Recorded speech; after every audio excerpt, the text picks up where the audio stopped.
Hey guys, it's Tony or AnewTruth, and I'm bringing you a brand new series, what I'm going to be calling This is How to Use. Basically, it is the weapon in Modern Warfare 3, and I'm going to show you how to use the gun efficiently. Now, because I've just brought this straight out of the blue, I thought I'd start with the M16. Now, in my opinion, the M16 is by far the most underused gun in this game. You guys might disagree, but personally I think it's the most underused gun in the game. Now, obviously it has only one gun in the game that we can compare it to, which is obviously the Type 95, and people use the Type 95 over the M16, and there's very good reasons for that. One, the Type 95 is far more powerful at close and long range, so the M16's got disadvantage there. I believe the Type 95 has got better iron sights than this does, and I prefer to use iron sights on most of the weapons that I use. Apart from assault rifles I'll generally run red dot sight, but apart from that I prefer the iron sights in any Call of Duty really. Anyway, back to this.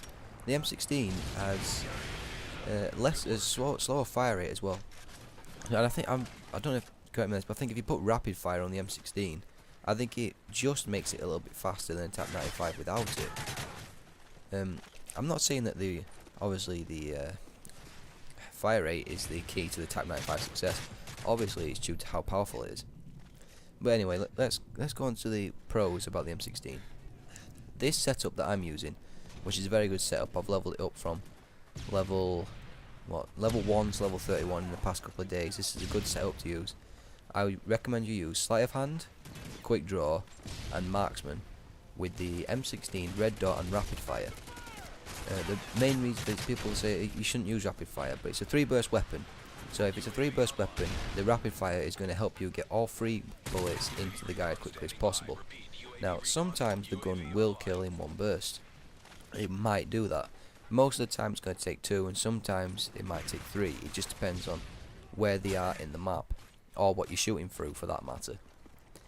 And just ignore this bit, guys. I kind of fail a bit, but yeah, it just depends what you're shooting through. The Type 95 doesn't matter, but the M16 is a completely different weapon to the Type 95 in my opinion.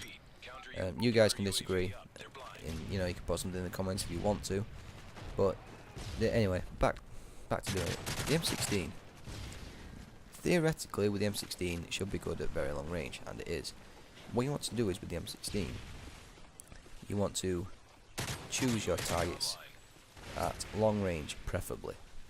Now, it doesn't mean you have to do it all the time, but preferably the M16, you're going to need to do that, because the burst at close range is not really going to help you.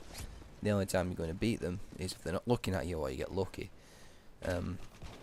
So I recommend going to a map with long lines of sight, like Foundation here on Team Defender.